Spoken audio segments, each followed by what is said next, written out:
นอบน้อมเอากุลพระแก้วเจ้าดังสามประการอันมีพระพุทธพระธรรมพระสงฆ์กุลพ่อกุลแม่กุลครูบาอาจารย์กุลศีลธรรมกรรมฐานจงมาปกห่มรักษาครูบาอาจารย์พระเจ้าประสงค์ทุกรูปปกห่มรักษาป้อออกไม่ออกศรัทธาด้านสาธุชนคนดีผู้สนใจใฝ่ในธรรมทุกท่านขอถวายความเคารพแสดงความนับถือพระมหาเถระพระเถรานุเถระเจ้าคณะพระสังฆาธิการครูบาอาจารย์เจ้าที่เปิดวิทยุฟังอยู่ที่วัดที่ว่าเวลานี้ขอเจริญพรศรัทธาญาติโยมท่านสาธุชนคนดีทุกท่านได้เวลาแล้วเนอได้เวลาแล้วตึงเวลาแล้วได้เวลาสำหรับการรับฟังธรรมะอันเป็นสาระประโยชน์ทางด้านพระพุทธศาสนาน้ำธรรมคำสอนขององค์สมเด็จพระชินวรสัมมาสัมพุทธเจ้าได้มาปะมาพบมามาเล่าสู่บรรดาพ่อแม่พี่น้องป่อออกไม่ออกศรัทธาท่านสาธุชนคนดีทั้งหลายแล้วไผที่ยังบ่ลุกก็ลุกมาได้แล้วเนอะตื่นมาได้แล้วลุกมาได้แล้วหลับลุกเจ้ากินผักดังไปหลับลุกควายกินผักดังเก้าลุกเจ้าได้หลายลุกควายได้น้อยหลับลุกเจ้าเป็นเจ้าดังหลายหลับลุกควายปาเฮือลูกหลานเป็นนี่เป็นข้าเนอลุกเนอลุกเนอลุกลุกลุกลุกลุกตื่นตื่นตื่นตื่นตื่นตื่นได้แล้วลุกได้แล้วญาติโยมท่านทั้งหลายลุกเจ้าตื่นตัวเจ้าบัวกับหันเยี่ยงนาพังพร้อมลุกควายบ่ตันหนทางกีดกอมกะตัวบ่ต้อมปุ่นอายจุงเก่งเข้าไว้อย่าไปฮือควายต่อหน้าสบายจำไว้เน้อเจ้าจำไว้เน้อเจ้าอรุณสวัสดิ์ธรรมะสวัสดีสวัสดียามเจ้าญาติโยมท่านผู้ฟังทั้งหลายยินดีต้อนรับทุกท่านเข้าสู่รุ่งอรุณวันใหม่ปะกันเจ้านี้เป็นเจ้าของวันพุธที่3เดือนสิงหาคมพุทธศักราช2565วันนี้เป็นวันเดือน11เหนือขึ้น6ค่ำเดือน11เหนือขึ้น6ค่ำพร่ำว่าเป็นวันพุธตี5กับ9นาทีตี5กับ9นาทีญาติโยมท่านทั้งหลายกำลังรับฟังรายการเสียงธรรมแสงอรุณรายการเสียงธรรมแสงอรุณดำเนินรายการโดยอัตมภาพพระครูอภิวัฒนวิกรมวัดปากตางเจริญตำบลดอยหล่ออำเภอดอยหล่อจังหวัดเชียงใหม่เป็นผู้รับผิดชอบดำเนินรายการขอบคุณอนุโมทนาบุญกับสถานีวิทยุที่เปิ่นรับสัญญาณนำรายการนี้ไปสู่ผู้ฟังทางบ้านขอบคุณบ้านทุ่งเรดิโอ 89.50 อำเภอสันปะตองเชียงใหม่คลื่นธรรมะของชุมชนวัดห้วยตองซัก 98.75 เวียงป่าเป้าเรดิโอ 90.0 อำเภอเวียงป่าเป้าจังหวัดเชียงรายทีมงานของคุณดารุณีสถานีวิทยุคณะสงฆ์อำเภอฝางวัดพระบาทอุดมน้ำบ่อสาวาสำนักวิปัสสนา FM 100.25 ในเมตตาปารมีธรรมของหลวงพ่อพระครูสุจิตานุรักษ์หลวงพ่อเจ้าคณะอำเภอฝางสถานีวิทยุมนต์เสียงธรรมอำเภอแม่แจ่มวัดบุพาราม 106.25 วิทยุชุมชนคนเมืองลี้ 103.75 เสียงธรรมจากวัดจันทร์อำเภอแม่แจ่มอำเภอกัลยาณิวัฒนาแต่ก่อนเพิ่นก็อยู่ตัวแม่แจ่มนั่นน่ะเสียงธรรมจากวัดจันทร์ 103.50 อำเภอกัลยาณิวัฒนาสีคำเรดิโออำเภอเวียงสาจังหวัดน่าน 92.50 เสียงใสเรดิโออำเภอท่าวังผาจังหวัดน่าน 100.75 วิทยุชุมชนคนเหนือเขื่อนอำเภอฮอด 90.75 แล้วก็ที่วิทยาลัยสงฆ์นครลำปาง 106.50 วัดบุญญาวาสวิหารแดนดินถิ่นล้านนา 103.50 สันปะตองล้านนาเรดิโออำเภอศพปราบจังหวัดลำปาง 95.75 ก็ต้องขออนุโมทนานอกจากนั้นก็เจริญพรต้อนรับญาติโยมที่ติดตามเข้ามาทางระบบ Facebook ติดตามฟังทางออนไลน์บ่ว่าจะเป็นสื่อช่องทางใดก็ขออนุโมทนาตี5:12 นาทีเพื่อบ่ให้เป็นการบ่ได้เป็นการเสียเวลาศรัทธาญาติโยมท่านสาธุชนท่านทั้งหลายวันนี้จะอู้ถึงเรื่องราวที่พระพุทธเจ้าถูกใส่ร้ายญาติโยมท่านทั้งหลายหลายคนอาจจะเบื่อหน่ายกับเพื่อนร่วมโลกด้วยกันคือมนุษย์เดียวกันเนี่ยมนุษย์เดียวดินขอโทษนะมนุษย์ขี้เหม็นเนี่ยญาติโยมนะคงจะเบื่อหน่ายกับเรื่องเล่ามนุษย์เดียวดินมนุษย์ขี้เหม็นเดียวกันเนี่ยเนาะแล้วก็มาทำให้เขาเป็นทุกข์บอกว่าจะเป็นทั้งที่ความจริงแล้วก็เป็นเปื้อนห่วมเกิดแก่เจ็บตายเหมือนกันหมดอะนะถึงเวลามันก็บ่จะมีไผที่จะอยู่กำฟ้าเนาะไผก็บ่ได้มีชีวิตที่เป็นอมตะเป็นนิรันดร์ที่สุดมาเขาก็เป็นเปื้อนเกิดแก่เจ็บตายเหมือนกันนะบางครั้งบางทีการอยู่กับคนในสังคมมันก็ทำให้วุ่นวายบางครั้งก็เป็นทุกข์กับเพื่อนร่วมงานพ้องเพื่อนร่วมโลกพ้องเป็นทุกข์กับอย่างญาติโยมเป็นทุกข์กับกรรมนินทาว่าร้ายใส่ร้ายป้ายสีทำให้เฮาตกต่ำย่ำแย่แต่ที่แน่ๆคือเฮาแก้ไขเขาบ่ได้นะถ้าเฮาจะแก้ไขเฮาก็ต้องมาพิจารณานะฉะนั้นก็คือกระบวนการแห่งกรรมนั้นก็ทำงานไป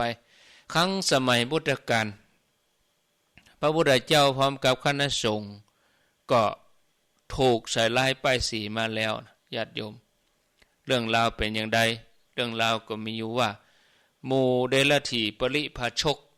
คือนักบวชนอกศาสนาที่มีความอิจฉาพระพุทธเจ้าแล้วก็อิจฉาพระสงฆ์ที่มีคนมานับถือที่มีคนมาตานนักคนมาตานพระพุทธเจ้านักคนมาศรัทธาพระพุทธเจ้านักโอ้บอกว่าจะบ้านไหนเมืองใดพุทธเจ้าไปที่ไหนก็คนก็ลังไหลไปโดยตาน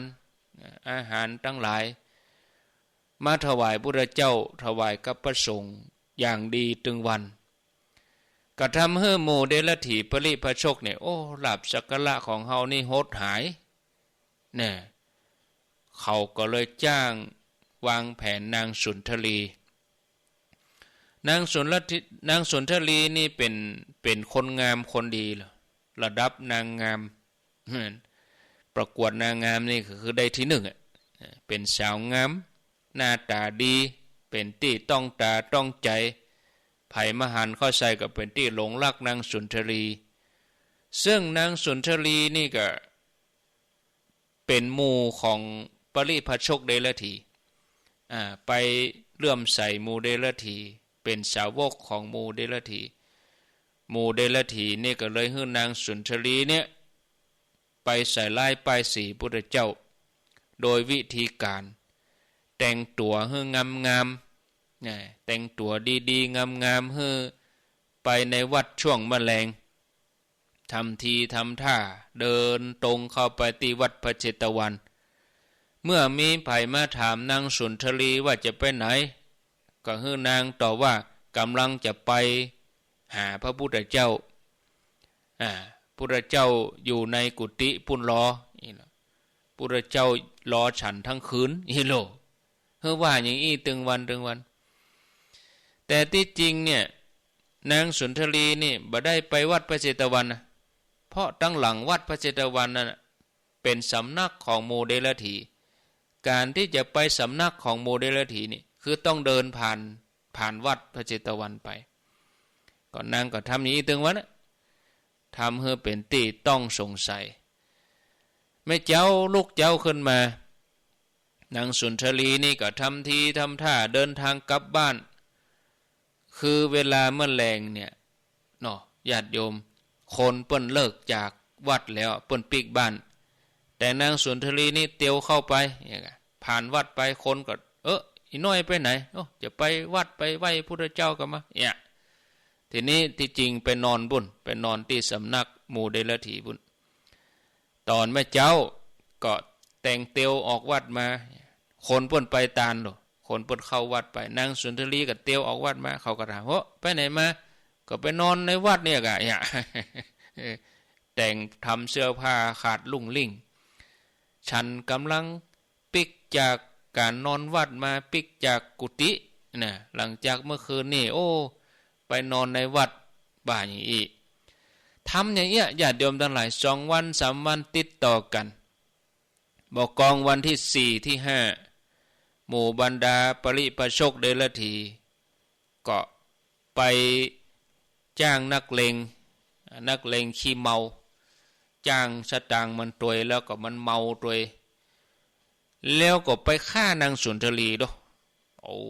ขนาดนั้นเลยนะหมู่นักเลงขี้เมาก็ไปฆ่านางสุนทรีฆ่าเสร็จแล้วก็เอาศพนางสุนทรีเนี่ยไปซ่อนไว้ใกล้กุฏิพุทธเจ้าหันก่อนญาติโยมทั้งหลายเนอะเขาทำกันถึงขนาดนี้เนาะตกมาเจ้าหมู่เดลถีนี่ก็ปล่อยข่าวเลยนี่ปล่อยข่าวไปถ้าเป็นประเด็นนี่ก็คงจะแชร์ดังเฟซดังไลน์แหละเนาะ สมัยนั้นไปมีอย่างก็เที่ยวปล่อยข่าวว่านางสุนทรีหายตัวไปไหนบ่ฮู้ทีนี้ก็นำความเคลื่อนกราบทูลพระราชาได้2-3 วันก็คิดแต่งไปแจ้งเบาะแสว่าก็2-3 วันที่ผ่านมานี่ก็หันนางสุนทรีเตียวเข้าเตียวออกวัดนะพระราชาก็สั่งให้ทหารทำการกวดค้นบริเวณวัดพระเจตวันตามที่หมู่เดลถีวางแผนที่จริงเขาหมายไว้แล้วเขาวางแผนไว้แล้วหมู่เดลถีหมู่นี้แล้วก็หมู่เดลถีนี่ก็จี้บอกเนาะที่ฝังศพไปมกไก่ขยะไก่กุฏิพระพุทธเจ้านี่ปัญญาเจ้าเมืองก็สั่งทหารคนไปคนมาก็ปะเต้เนี่ยศรัทธาญาติโยมเอาแล้วกันนี่บ่ต้องเป็นเรื่องราวใหญ่โตปัญญาเจ้าเมืองพระราชาก็นำศพนางสุนทรีไปเข้าในวังเพื่อทำการสืบสวนแล้วก็กราบทูลว่าประเด็นเนี่ยคนทั้งหลายเนี่ยนางสุนทรีเนี่ยถูกฆ่าศรัทธาญาติโยมไผก็อยู่ใกล้กุฏิพระเจ้าก็คงจะเป็นพระเจ้านั่นแหละเอาล่ะพระเจ้านั่นแหละเพราะว่าปิดปากนางสุนทรีปกปิดเรื่องนี้มีสัมพันธ์ลึกซึ้งกันเอาล่ะญาติโยมข่าวใหญ่โต โอ้พญาเจ้าเมืองก็บอกว่าอ้าวถ้าหากว่าเป็นอย่างนั้นก็เอาศพนางสุนทรีนี่แห่ประจานเข้าลอกหมู่เดลทีเนี่ยหมู่เดลทีก็เข้าท่าเลยได้ทีก็เอาศพนางสุนทรีแห่ประจานไปทั่วบ้านทั่วเมืองว่าเนี่ยพอการกระทำของสมณะโคดมเหรอขอโทษนะญาติโยมทั้งหลายกรรมอู้ของหมู่เดลทีเนี่ยมันถึงบ่ดีจิตใจมันชั่วจิตใจมันต่ำทรามไปกล่าวหาพระเจ้าเอาศพนางสุนทรีแห่ไปว่าพระเจ้าเป็นผู้ทุศีลนะมือถือสากผักถือศีลว่าไปสบายกันเนาะอันเนี้ยสมณะโคดมหมดความเลื่อมใสไปแล้วเอกะว่ากันไปแห่กันไปความเป็นสมณะโคดมบ่มีแถมแล้วพระเหล่านั้นบ่มีความเป็นพระแล้วทุกท่านเลิกความนับถือไปเลยเอกะจากนั้นโอ้เจ้าบ้านเจ้าเมืองหมู่ที่บ่ฮู้ก็ลงเชื่อหมู่เดลทีโอ้มันถ้าจะเป็นความจริงอ่ะก็ปากันถ้าเป็นกรรมรุ่นใหม่เขาก็ว่าแอนตี้ปากันต่อต้านพระสงฆ์โยมบางคนก็บ่ใส่บาตรบางคนก็ไปด่าพระพุทธเจ้าไปด่าทุเจ้าพระนายด่าสาวกพุทธเจ้าตึงนอกเมืองในเมืองโอ้พระที่ไหนก็ด่าพระไปบิณฑบาตก็ด่าเอาแล้วกำนี้ภิกษุทั้งหลายก็บ่จ้างเนี่ยจะได้เนาะก็เลยไปกราบทูลพระเจ้าว่าโอ้บัดเดี๋ยวนี้ความเป็นอยู่ลำบากไปที่ไหนโยมก็ด่าก็ว่าเนี่ยได้รับผลกระทบพระองค์ก็ว่าถ้าอย่างนั้นพวกเธอก็นะเอากรรมเหล่านี้ไปตอบปิกไปเนอะพระเจ้าก็สอนให้ภิกษุทั้งหลายว่าเอากรรมนี้ไปตอบเขาพระองค์ได้ตรัส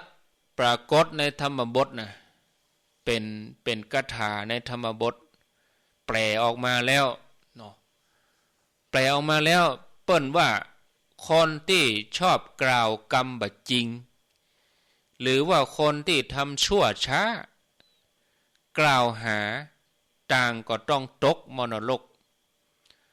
คนพวกนั้นต่างก็มีกรรมเลวเมื่อตายไปแล้วมีทุกขติเป็นที่ไปในเบื้องหน้าบอกกองพระองค์ก็กล่าวไปอย่างนี้พระองค์ก็ว่าเสียงด่าเสียงเล่าเหล่านั้นน่ะอยู่ได้บ่เมินบ่เกิน7 วันก็จะหายไปเองพระองค์ก็กำชับอย่างนี้เมื่อพระสงฆ์มีเครื่องมือในการยึดเหนี่ยวจิตใจก็ใจกรรมเนี่ยขณะที่ถูกด่าพระสงฆ์ทั้งหลายก็ว่าคนที่ชอบด่ากล่าวคำบ่จริงคมที่ว่าอย่างนั้นอย่างนี้ก็ที่พระองค์สอนไว้พระสงฆ์ก็ว่าอย่างนั้นคนทั้งหลายเมื่อได้ฟังคำตอบของผู้มีปัญญาแล้วก็มีความคิดขึ้นมาในใจว่าโอ้สมณะทั้งหลายภิกษุทั้งหลายคงบ่ได้ทำความผิดเจือจาดพระพุทธเจ้าคงบ่ทำบาปทำกรรมอันอย่างอีกาเนี่ยคนทั้งหลายก็เลยเบนมาไปหามะมันเป็นอย่างนั้นจริงๆญาติโยมเสียงกำเล่ากำด่าก็มีอิทธิพลส่งผลได้เพียงแค่7 วันดังกรรมที่พระองค์ได้ตรัสแต่เมื่อพระพุทธเจ้าทรงทราบแล้วพระองค์ก็เปล่งอุทานขึ้นมาเวลานั้นว่าคนทั้งหลายผู้บ่สำรวมชอบกล่าวทิ่มแทงผู้อื่นให้ตุกใจด้วยวาจาเหมือนทหารฆ่าศึกที่ทิ่มแทงฆ่าศึกด้วยลูกศรภิกษุผู้มีจิตบ่คิดประทุษร้ายหากได้ฟังกรรมหยาบคายที่คนพาลได้กล่าวก็พึงอดกั้นย่อมแสดงว่าตัวเองได้ฝึกฝนมาอย่างดีต่อมาพญาเจ้าเมืองก็สั่งให้มีการสืบสวนเอาตัวฆาตกรที่สังหารนางสุนทรีมายับตัวมาให้ได้เองสืบสวนในทางลับหรอสืบไปสืบมา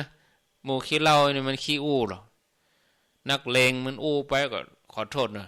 ญาติโยมอู้กรรมหยาบคายหาเนี่ยเป็นคนบีบคอมัน อู้หาเป็นคนขุดหลุมหาเนี่ยเป็นคนฝังมันก็อู้ไปแหละนักเลงเล่าหรอมันอู้หรอนักเลงตั้งหลายหมู่นี้มันรวมตัวกันอู้หาหู้ไม่ว่าหน่วยสอดแนมของพระราชามีอยู่บอกกองอู้ออกปากมาปุ๊บพระราชาก็สั่งจับตัวสอบสวนไปก็จำนนต่อหลักฐานโดยที่มีหมู่เดรัจฉีเนี่ยเป็นผู้บงการให้ฆ่านางสุนทรีปิดปากแล้วก็ใส่ความพุทธเจ้าเอาแล้วก็นี่พญาเจ้าเมืองก็สั่งให้หมู่ฆาตกรทั้งหลายเนี่ยไปเกยว่าอย่างใดเกยอู้อย่างใดก็ไปแก้ข่าวทั่วเมืองเนอะไปแก้ข่าวว่าบัดนี้หมู่ข้าพเจ้าเป็นคนฆ่าเองเป็นคนฆ่านางสุนทรีเองเพื่อจะใส่ร้ายพระเจ้าโทษของพระเจ้าโทษของสาวกเปิ้นบ่มีเป็นโทษของข้าพเจ้าทั้งหลายเองเนี่ยเอาแล้วซะนี่พญาเจ้าเมืองเขให้เขา ไปอู้ตามกัดตามนั่นคนทั้งหลายตัวข้าพเจ้าเป็นคนว่าจ้างให้ใส่ร้ายป้ายสีพระเจ้าแล้วก็เป็นคนว่าจ้างฆ่านางสุนทรีเป็นฝีมือของข้าพเจ้าทั้งหลายเองอย่ากรรมนั้นคนทั้งหลายก็ได้รับข้อมูลที่ถูกต้องตึงหมู่เดรัจฉีตึงหมู่ฆาตกรต่างก็ได้รับโทษทันอาญาในข้อหาฆ่าคนตายแล้วก็จ้างวานเกียรติภูมิของพระเจ้าพร้อมกับพระสงฆ์ทั้งหลายก็เพิ่มพูนขึ้นมานี่ศรัทธาญาติโยมทั้งหลายเอามานึกฟังพอแล้วก็น่าคิดเนาะพระพุทธเจ้านี่ญาติโยมผลกรรมของคนที่ชอบใส่ร้ายป้ายสีคงคิดว่าตัวเองทำให้ผู้อื่นตกใจมันมีความสุขอีกอย่างใดพุ่นเนาะแต่ที่จริงเนี่ยญาติโยมคลื่นแห่งความทุกข์น่ะมันมาทำให้ตัวเองปุ่นมันไม่ได้ทำมันอาจจะทำให้คนอื่นเป็นทุกข์ชั่วคราวขณะที่กำลังประสบเหตุนั้นเปิ้นอาจจะทุกข์ใจในเรื่องที่มันไม่จริง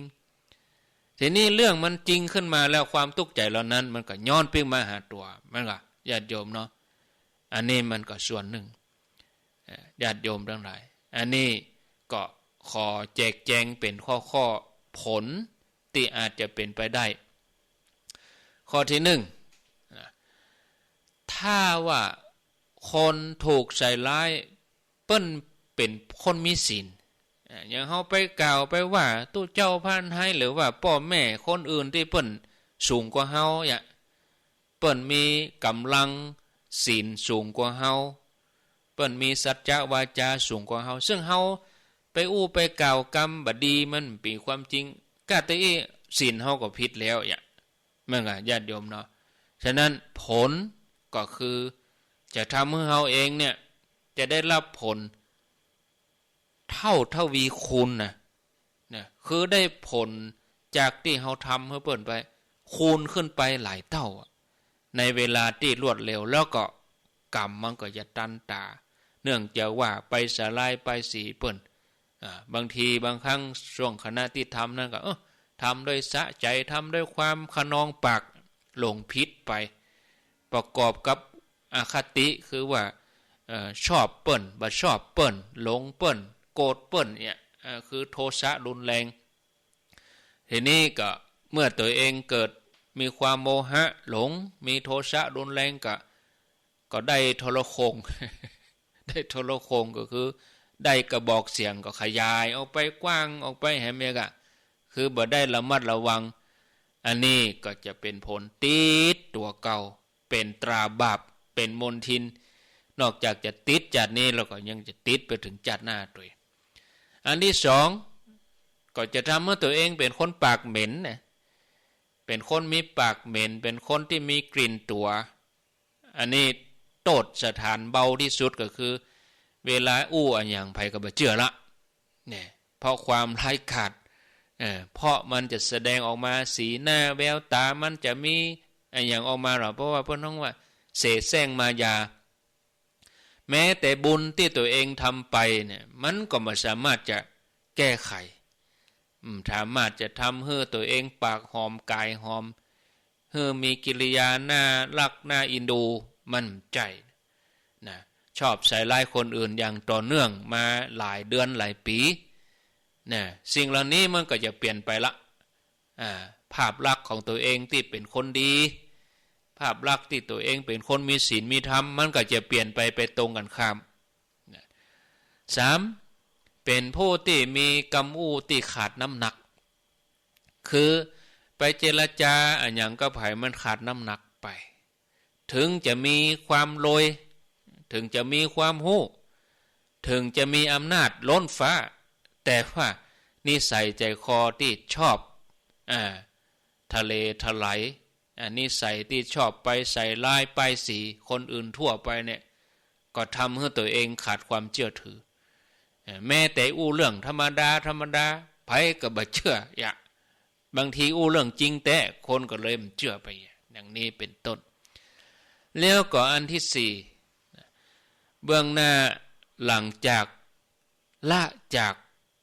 โลกมนุษย์นี้ไปแล้วหมายถึงว่าเมื่อตายไปแล้วนะเศษกรรมที่ชอบใส่ร้ายไปสีเจ้าบ้านมันก็มีน้ำหนักที่จะล้ำหน้ากรรมอื่นเนาะก็จะได้ไปเสวยอัตภาพที่น่ารังเกียจตกอยู่ในสภาพแวดล้อมที่เต็มไปด้วยเข็มแตงมันก็ใจกำอู้แตงเปิ้นนะตอนที่เป็นคนไปเสียดสีไปใจกำอู้ให้เปิ้นได้เจ็บอกเจ็บใจไปบาดจิตบาดใจเปิ้นเมื่อตายไปแล้วจะไปเจอสภาพนั้นคือโดนเข็มแตงโดนมีดบาดได้รับความร้อนนั่นคือเปิ้นจะเอาไฟมาลนมาเผาเพราะว่าจิตที่กึดประทุษร้ายในลักษณะที่เสียดแทงเสียดสีต้องการใส่ร้ายให้ผู้อื่นเดือดร้อนในตังใดดังหนึ่งเนี่ยอันนี้มันเป็นกฎธรรมดาหรอกจิตที่มีกิริยาก่อเหตุอย่างใด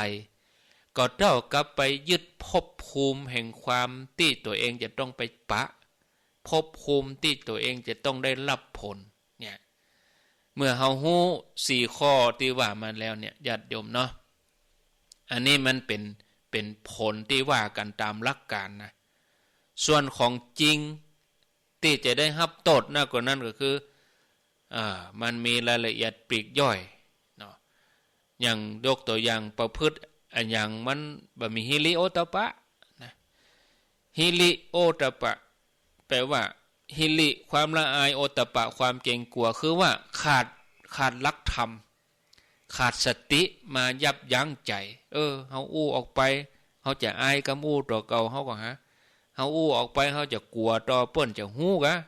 เปิ้นจะฟ้องร้องเฮากะเปิ้นจะอย่างใดคนที่เฮาไปอู้นั่นน่ะเปิ้นจะเป็นญาติของแห่งคนกะมันบ่ฮู้หรอกมันอู้ด้วยความม่วนเลยขาดหิริคือความละอายโอตตปะคือขาดความเกรงกลัวเกิดว่าตัวเก่ามีอำนาจมีเงินตัวเก่ามีฐานะบ่กลัวไผก็เลยเกิดความเคยชินเมื่อเกิดความเคยชินเกิดความเกยตัวเอาไปเอามาก็เอาละเปิ้นฮ้องว่าบาปบาแปบุญในที่สุดมาก็ผีบ้องปากผีบ้องปากเพราะว่าตัวเองไปทำจิตใจมันดำหรอญาติโยมเนาะคนที่เปิ้นตั้งใจทำดีเปิ้นปิดจิตใจเปิ้นขาวสะอาดแล้วคนที่มันจ้องทำลายนั้นมันจิตใจมันด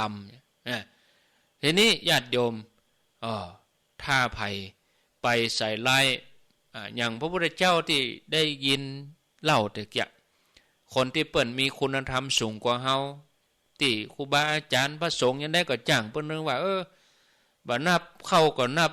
บ่นับต่อเฟืองก็นับถือเข้าบ่นับตุเจ้าก็นับพระเหลืองเปิ้นก็ตึงว่าอย่างอี้ตลอดอันนี้ถ้าว่าผู้ที่เฮาไปใส่ร้ายไปสีเปิ้นมีศีลสูงโดยที่เฮาบ่ได้เกิดความละอายเฮาอู้ด้วยความขนองปากอู้ไปเรื่อยๆนี่ก่อนเฮาอู้นี่เฮาเป็นนายมันหรอเฮามันเป็นนายเฮาเมื่ออู้ไปแล้วนี่มันเป็นนายเฮาละ ก่อนเฮาอู้นี่โอ้มันม่วนเกิดความคึกขนองปากอู้ไปดิ่งเจ้าหมูเดียวกันผสมลงใส่ผงชูรสใส่น้ำปลาโอ้อู้ม่วนเนี่ยอู้ม่วนไปม่วนไปเอาไปเอามาเนี่ยขาดความละอายนั่นคือหิริความละอายแก่ใจโอตปะความเกรงกลัวมันถึงมากลัวกฎหมายกฎเมยถึงมากลัว เอาไปเอามาเอาแล้วเป็นใดกฎหมายมาเล่นงานอันกฎหมายนี่มันปอดอะไรนะกฎแห่งกรรมนี่นะญาติโยมมันอาจจะสนองผลอย่างรวดเร็วแล้วก็รุนแรงคือบักคาดบ่ถึงบ่ใจเพียงแค่ว่าจะถูกคนอื่นใส่ร้ายบ่ปอนะดีบ่ดีก็โดนลุกลามถึงขั้นมีความวิบัติในชีวิตสมัยทุกพุทธกาลมีมาแล้วเนี่ยญาติโยมทั้งหลายยกตัวอย่างคนที่ใส่ร้ายพระพุทธเจ้าโอ้โดนภัยพิบัติธรรมชาติลงโทษโดนแผ่นดินสูบกะเศษกรรมของคนที่ใส่ร้ายป้ายสีคนอื่นอู้โดยความคึกขนองปากเป็นนิสัยถ้าได้ปิกมาเกิดเป็นมนุษย์แฮมคนเหล่านี้ส่วนหนึ่งแห่งบันดาลในตัวของเขานั่นก็คือว่ารูปร่างของเขาผิวพรรณของเขาก็จะซามไปอายุสั้นมีโรคภัยไข้เจ็บมาเบียดเบียนและอยู่แบบเป็นสุขนะมีกำลังน้อยเนี่ยยังกับเป็นบะมีบ่าบะมีแห้งอย่างเนี่ยญาติโยมทีนี้เมื่ออู้ว่าหนึ่งในผลของกรรมคือจะต้องเป็นผู้ที่ถูกใส่ร้ายไป4 คืนทีนี้หู้อย่างนี้แล้วเนี่ยก็ย้อนปิกมาหาญาติโยมทั้งหลายปิดเจรณาเนาะอันกรรมติฉินนินทาการใส่ร้ายเนี่ยโอ้เข้าหูคนฟังได้ง่ายกว่าเรื่องดีๆบางทีคนที่มันชอบเหมือนกันมันเรื่องดีๆคนอื่นมันบ่ชอบนะมันชอบแต่เรื่องบ่ดีของคนอื่นฮะมันเป็นยังไงแต่ก็เนี่ยมันถ้าจะแต่น้อยอู้กันสนุกปากผลสุดท้ายมันก็ยากใจมันรู้น่ะไม่ได้นี่เปิ้นว่าอันไก่เต็มเหล้าเข้าเต็มรองกินเสี่ยงที่กินบ่เสี่ยงก็คือกินแหนงมากินแหนงเนี่ยญาติโยมท่านทั้งหลายเนาะวันนี้วันพุธก็เบิ้นเมื่อคืนมาฟังกันแถมเบิ้นเมื่อคืนนี่จะเอาเรื่องเปรตเลยเปรตชนิดต่างๆเป็นจะใดกรรมของผู้ที่ได้นินทาใส่ร้ายเป็นจะใดบึดเวลา20 ทุ่มเพราะวันนี้เป็นวันพุธต้นเดือนวันพุธต้นเดือนนี้ก็อาตมาก็จะได้นำมากล่าวญาติโยมท่านทั้งหลายได้ฟังแถมกรรมอันนี้อู้ถึงเรื่องตั้งแต่สมัยพุทธกาล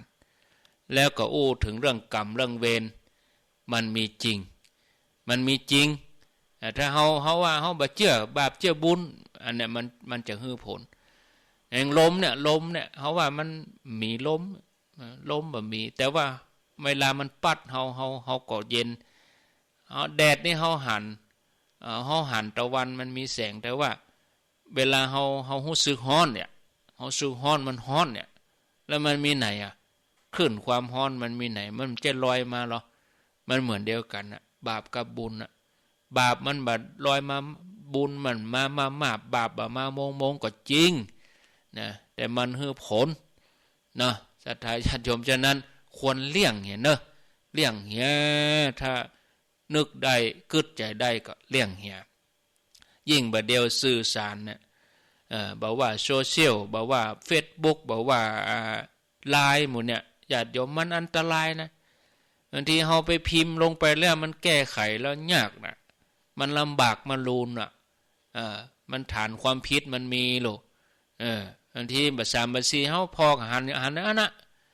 เฮาจะไปพิมพ์โพสต์ด่าคนนั้นกระทบกระทั่งคนนี้ไปเสียดสีหมิ่นประมาทคนนั้นคนนี้โอ้เอามาตวยแก้มาลูนอยู่ดีบ่ว่าดีซ่อหาเลขจีมาขวนก้นประมวลกฎหมายอาญามาตรา326เปิ้นมีกำหนดว่าผู้ใดใส่ความผู้อื่นบุคคลที่ โดยประการที่น่าจะทำให้ผู้อื่นเสื่อมเสียชื่อเสียงดูถูกดูหมิ่นถูกเกลียดชังผู้นั้นกระทำความผิดฐานหมิ่นประมาทต้องระวังโทษจำคุกไม่เกิน1 ปีปรับไม่เกิน20,000 บาทหรือทั้งจำทั้งปรับบางทีคนเขาไปอู้เรื่องกฎแห่งกรรมไม่มันเชื่อเพราะว่าเขาบักเกยหู้ว่าบาปบุญอย่างใดกรรมเวรอย่างใดเมื่อมันเปิ้นมีกฎหมายมาอย่างนี้มันถึงกลัวแต่บางคนนี่อู้เรื่องกฎหมายมันก็บ่กลัวยอมเสีย20,000เพื่อจะเล่าขวัญเพิ่นมันก็มีคนเหล่านี้มันก็มีมันยอมเสี่ยงตังยังมีในเพลงเอาตังมาคืนขอเอาคืนเนี่ยแม่ใครเล่าหรอขอตังคืนเนี่ยแม่ตึกใครเล่าได้เอาสตางค์มาคืนเนี่ยอย่างนี้เป็นต้นฉะนั้นอันตรายในญาติโยมนะโดยเฉพาะสื่อสารโซเชียลประเด็นเนี่ยเฮาบางทีเฮาพลาดพลั้งเผลอไปอันตรายหันก็หันอันพ่อก็พ่ออันเนาะมันไม่ใช่เรื่องของเฮาก็จบไปอย่าบางทีคนเฮามันมาจบมันกดแชร์ไปอู้ไปประเด็นมันใจโทรศัพท์แชร์มันนอกจากแชร์ด้วยข้อความก็แชร์ด้วยคำอู้ครับอู้นี่หายนี่เนยอู้กันอู้นี่หายนี่มาหายนี่เสกรรมย่ำผ่านวันข้ามเดียวปุระโพสการ์ดปุระขนาดอู้นี่หายนี่นะขนาดอู้นี่หายนี่นะเกิงวันย่ำจันเสี่ยงเดี๋ยวปวดโพสการ์ดปุระแล้วอย่ามันเป็นอย่างนี้หูกับเขา2 คนปวดโพสไปปุระอย่าเนาะฉะนั้นญาติโยมก็ควรระมัดระวังเนาะสื่อสารต่างๆก็ขอให้ใจสติดีๆใจสติแล้วก็ให้ใจปัญญาพิจารณาไตร่ตรองให้ทวนทีเนาะอันนี้ฝากไว้แล้วก็เตือนลูกเตือนหลานด้วยเนาะบางครั้งบางทีละอ่อนเขาอาจจะขาดความยับยั้งชั่งใจบางทีละอ่อนเขาก็อาจจะมีสติดีกว่าบางทีคนเฒ่าคนใหญ่เขามันลืมหลงลืมไปอย่างอีกก็มีฉะนั้นก็ควรจะระมัดระวัง 5:43 นาทีก็มาให้รายละเอียดเรื่องงานที่จะเกิดขึ้นในเดือนสิงหาคมนี่ก็มีอยู่2 งานนะวันที่12นี่ก็ขอเจริญพรเนอะญาติโยมไปร่วมกันทำบุญทานศาลาที่วัดกู่ขี้เหล็กใกล้2 แควหั่นน่ะบางศิลาเลิกไปเมื่อ 2-3 เดือนที่แล้วบัดเดี๋ยวนี้ศาลาเพิ่นก็จะเรียบร้อยสมบูรณ์ในวันที่12 สิงหาเวลาบ่ายโมงเนาะญาติโยมก็หวังเว้นภารกิจก็ขอเจริญพรเจิญไปร่วมอนุโมทนาบุญไปร่วมทานโดยเจ้าภาพโดยกันที่กู่ขี้เหล็กบ้านทงชื่อเปิ้นบ้านทงตำบลตะตุ่มอำเภอปะสังจังหวัดลำพูนแต่ว่าอู้ถึงภูมิประเทศภูมิศาสตร์ที่ตั้งอันนี้ก็มาอยู่ฝั่งเชียงใหม่ฝั่งเชียงใหม่ก็บ้าน2 แควถ้าเขาเข้าที่3 หลังก็เลี้ยวขวาเลี้ยวขวาแล้วก็เลยหันไปหน่อยก็เปิ้นจึงจะปักธงปักอย่างมีป้ายมีอย่างฮือถ้ามาที่ปัตตังเจริญก็ได้เข้าปัตตังเจริญกับพดสังฆยอมห้วยทังป่าลานหัวควง2 แควแล้วก็บ้านทงมาปัตตังเจริญนี่ยังไกลถ้าเข้าที่3 หลังข้างโรงเรียนบ้าน3 หลังก็ง่ายไกลดีเข้าไปตั้งชื่อดัตตาโบเลี้ยวขวาเนาะแล้วก็วันที่17สิงหานี่ก็ฝากจวนเนาะจวนญาติโยมแล้วก็ขอกราบนิมนต์ครูบาอาจารย์พระสงฆ์องค์สังฆเจ้าตุเจ้าพระนายเนาะได้ไปร่วมกิจกรรมไปร่วมกันทานพระป่าปลูกต้นไม้ครบรอบ10 ปีสถาบันธรรมพิวัตรอำเภอแม่เมาะจังหวัดลำปางในวันที่17ครบรอบ10 ปีโอ้เฮาไปกันมาได้10 ปีแล้วกันนี่หลายท่านไปได้ตั้งแต่แรกๆเริ่มเนาะแสดงว่าโอ้10 ปีแล้วรู้นี่เนาะแต่ญาติโยมโอ้10 ปีนี่มันยาวไกลเหมือนกันพิสูจน์ได้หลายอย่างเพิ่นว่าหนทางพิสูจน์มาการเวลาพิสูจน์คนเฮาไปปลูกต้นไม้ถ้าต้นไม้ตอนนั้นเฮาปลูกแรกๆตอนนั้นถ้า10 ปีบัดเดี๋ยวนี้ถ้าจะใหญ่ขนาดนะฉะนั้นเฮาไปปลูกกันวันที่17เนี่ยแล้วแหม10 ปีเฮาไปพอเนาะญาติโยมเนาะถ้าเฮาได้เฮาก็บอกลูกบอกหลานไปพอต้นไม้นี่แม่เป็นคนปลูกพ่อเป็นคนปลูกเนาะญาติโยมวันที่17อาตมาก็จะเกียมไป อาตมาจะเกียมใบต้นไม้เกียมใบเอาไปปลูกเนาะญาติโยมก็ถ้าจะบ่ได้เกียมไปเปิ้นก็มีฮื้อที่ท่านสาธิตเปิ้นก็มีฮื้อต้นไม้ที่เหมาะสมสำหรับเปิ้นที่เปิ้นต้องการที่เปิ้นต้องการน่ะเอาต้นไม้ที่เปิ้นต้องการน่ะเนาะใจได้เอาแจกจ่ายเอาเผยแพร่เอาแบ่งปันให้คนอื่นได้กินได้ใจตัวอันนี้มันก็จะมีประโยชน์ญาติโยมจะเกียมไปเองก็ไปปูจาที่เปิ้นปุ้นก็ยิ่งดีเนาะฝากเชิญชวนตัววันที่17รายละเอียดการเดินทางก็ต่างคนต่างเดินทางไปรวมตัวกันเองจัดหารถตู้กันเองรวมตัวกันไปส่วนไผที่จะไปรถไฟวันพุธอาตมาจะมาอู้รายละเอียดว่าชื่อที่ตกค้างเนี่ยมีไผพ้องแล้วก็ให้ยืนยันมาไม่เกินวันที่10สิงหาเพราะอาตมาจะจัดการให้หมู่ที่ตกค้างเก่าหมายความว่าค้างได้เมื่อ3ปีที่แล้วบ่ได้ขึ้นรถไฟโดยเปิ้นตกขบวนแต่ว่าจะไปเที่ยวนี้สตางค์ท่านก็ยังมีนี่อยู่อาตมายังเก็บไว้อยู่การรถไฟนะอันนี้บอกกล่าวกันให้ฮู้ทราบเมื่อคราวที่แล้วจะไปเปิ้นไปแล้วมันได้ไปสักกรรมหมดเขตไปก่อนเนี่ยเดี๋ยวนี้ถ้ายังตั้งใจจะไปอยู่ท่านจะไปอยู่ก็วันพุธ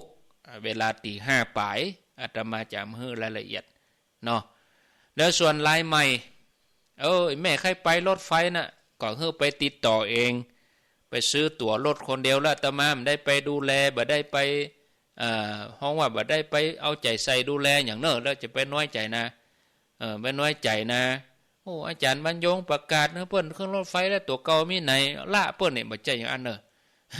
อาตมาต้องบอกไว้แล้วว่าอาตมาบ่สามารถจะแยกล่างได้เพราะอาตมาจะไปรถยนต์ทางปุ้นก็ดีจัดอาตมามาจัดรถไฟให้ญาติโยมขึ้นรถไฟแหมทางปุ้นก็จ้าเพราะว่าอาตมาจะออกตี 5หมู่ที่อยู่ตั้งเชียงใหม่ละปูนป่าซางจอมตองเวียงหนองรองบ้านห้องสันปะตองอย่างนี้ก็ออกเวลาเดียวกันเฮาออกตี 5แล้วเฮาก็ไปถวายพระทหารเจ้าพระคุณเจ้าที่กาดตุ้งเกวียนเหมือนเดิมไผจะถวายพระทหารเจ้าพระสงฆ์สังฆเจ้าก็ไปดาที่เดิมอาตมาว่าที่หันเหมาะ2 จันก่อนเนาะเขาไปฉันบนหั่นเขาท่าดีลานกาบนหั่นแล้วก็ห้องน้ำก็มีใกล้ตัวถ้ารถกันใดที่เหมาไปว่าอันนี้กันนี้มีพระทหารทุกเจ้าเนอะก็เอาเข้าไปทางในบุญถ้าเอาไปจอดนอกก็เดี๋ยวคนเฒ่าเตี๋ยวไก่อันนี้ก็บอกให้โชเฟอร์จะอีเนอะแล้วก็บัดแจกเบอร์รถละถ้าแจกมันวุ่นวายแต่มาเดี๋ยวคนนั้นบ่ได้เบอร์ก็น้อยใจคนนั้นได้เบอร์นั้นจะเอาแม่จะเอาเบอร์เนี่ยแม่จะเอาเบอร์19นะแม่จะเอาเบอร์9เนี่ยแม่จะเอาเบอร์29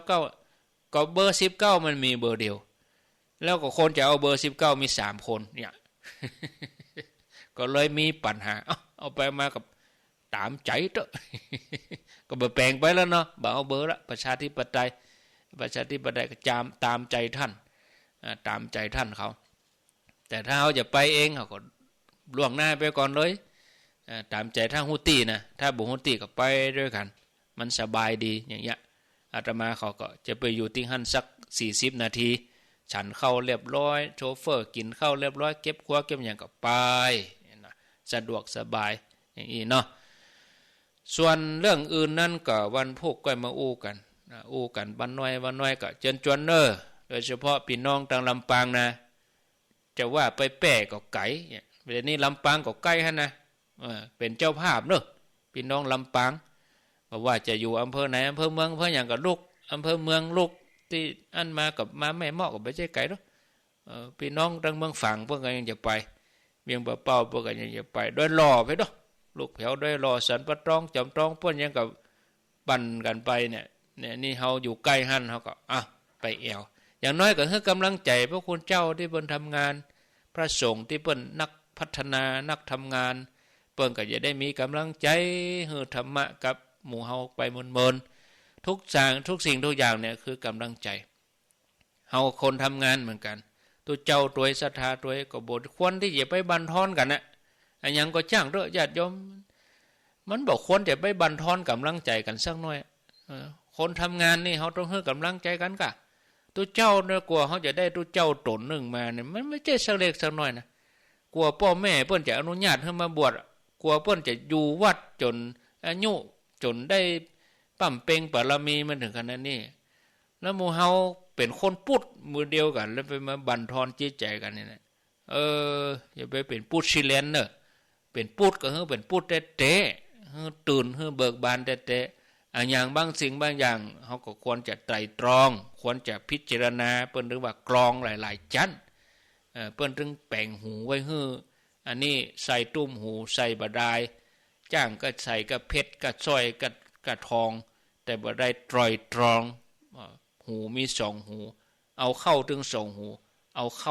อาในสิ่งที่บ่ดีอันนั้นมันก็ทำให้พุทธศาสนา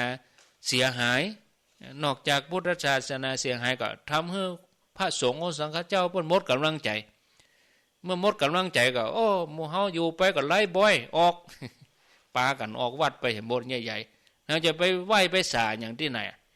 มันบางทีมันทำลายหมู่เดียวกันเองเนี่ยเราต้องระมัดระวังนะก็พอสมควรแก่เวลาใครจะจะจายังก็ขอเจริญพรเนอะ099 8366 322โทรเข้ามาแจ้งผลการรับฟังจะจะจาจะสนทนาก็ขอเจริญพรโทรเข้ามาใครจะสนทนาเดี๋ยวจะมาพอไม่ได้เปิดโทรศัพท์ใครจะมีโรงทานก็เอาไปได้เนอะโรงทานก็เอาไปเลี้ยงได้มีคณะเบียงปะเป้านี่ห้องกูแจ้งมานี่เปิ้นเอาโรงทานไปโดยได้เอาน้ำเอาเข้าอย่างน้อยหมู่เฮาก็เกียมกันไปอย่างตมาได้บอกไว้เขาจะไปอุ่นใจตั้งหน้าอย่างน้อยเขาก็มีของเฮาไว้แล้วมั่นใจไว้แล้วถึงเวลาก็เตะกินเนาะเจริญพรเจ้าแอบไว้แต่เจ้าฟังเจ้า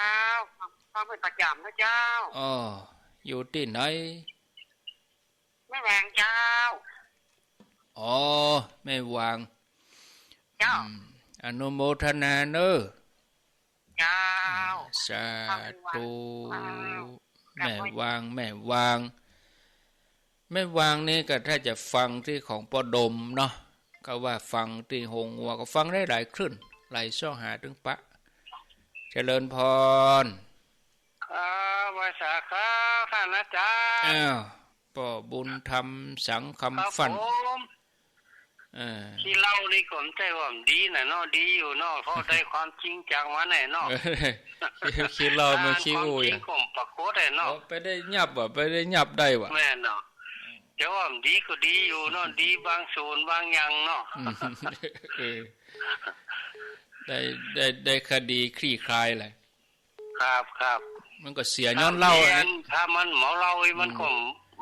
ออกมาเนาะเสียย้อนเล่าเลยกะครับ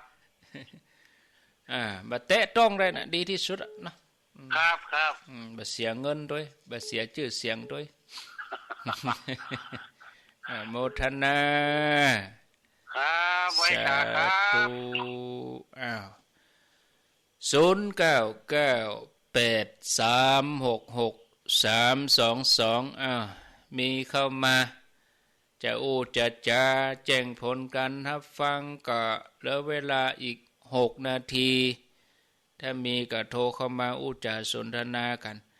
แล้ว6 โมงเป็นต้นไปวันนี้วันพุธก็ฟังท่านพระครูวิสิตศิลพรวัดวังสิงห์คำทุกวันพุธวันพุธวันพัดก็อาตมาภาพเข้ารายการตี 5 ถึง 6 โมง6 โมงถึง 7 โมงก็ท่านกัมปนาทหรือว่าตุปิโอเพิ่นก็เป็นคนเวียงมาเป้าบ่นะสันขี้เล็กแต่ว่ามาอยู่บ้านต่อ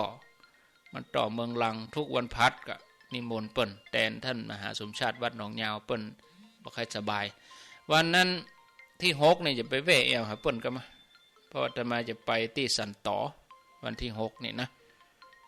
ไปแวะแอวที่ท่านมหาสมชาติกำเจริญพรไหว้สาเจ้าท่านพระครูจากลำปางแม่น้อยอุตุดีแม่น้อยอุตุดีฟังเมื่อตี 4นะเจ้ามีโอกาสก็ไปเนอะแม่เหมาะนะเจ้าถ้ามีหมู่จะแม่น้อยจะไปละเจ้าก็ชวนกันไปก้อยเกาะกลุ่มกันไปมันจึงมีหรอ เจ้าคนที่เปิ้นหุ่มไปเปิ้นถึงไปเนาะเจ้าคนที่เปิ้นหุ่มเปิ้นก็ไปเนาะโมทนาเจ้าสาธุท่านพระครูสมเด็จเขาเพิ่นจะไป16ได้ฝากตุลุงยองไปก่อนใช่ตุลุงยองไปนอนพุทธเจริญพร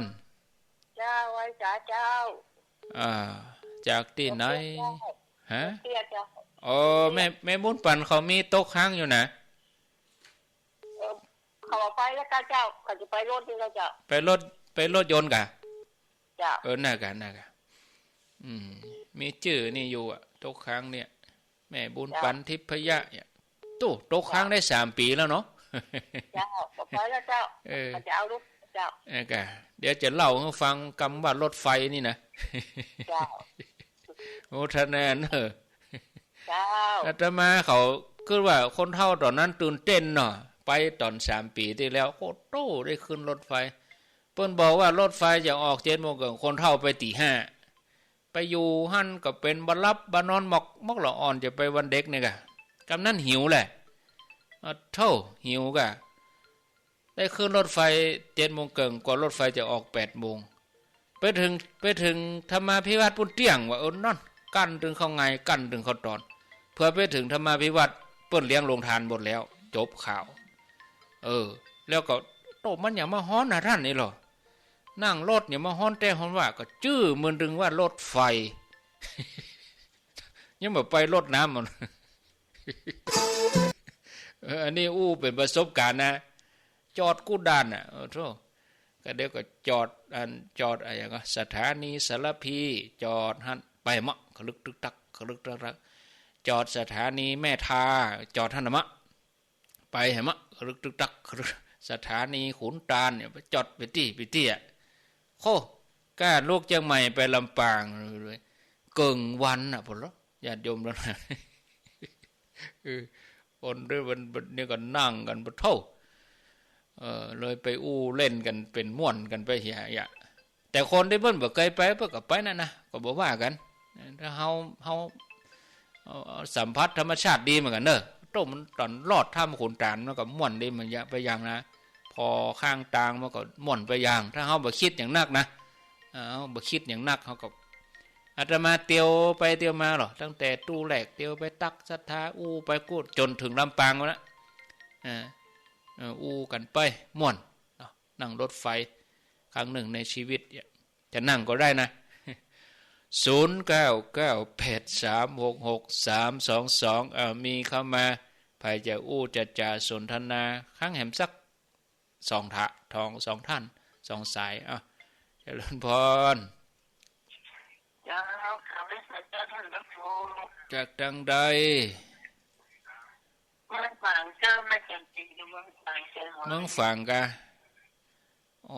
ชัดเจนดีเนาะชัดเจนดีเจ้าชัดเจนดีโมทนาบุญโมทนาบุญสาธุแหมสายสุดท้ายเจริญพรติดแล้วปิดวิทยุก่อนเนาะ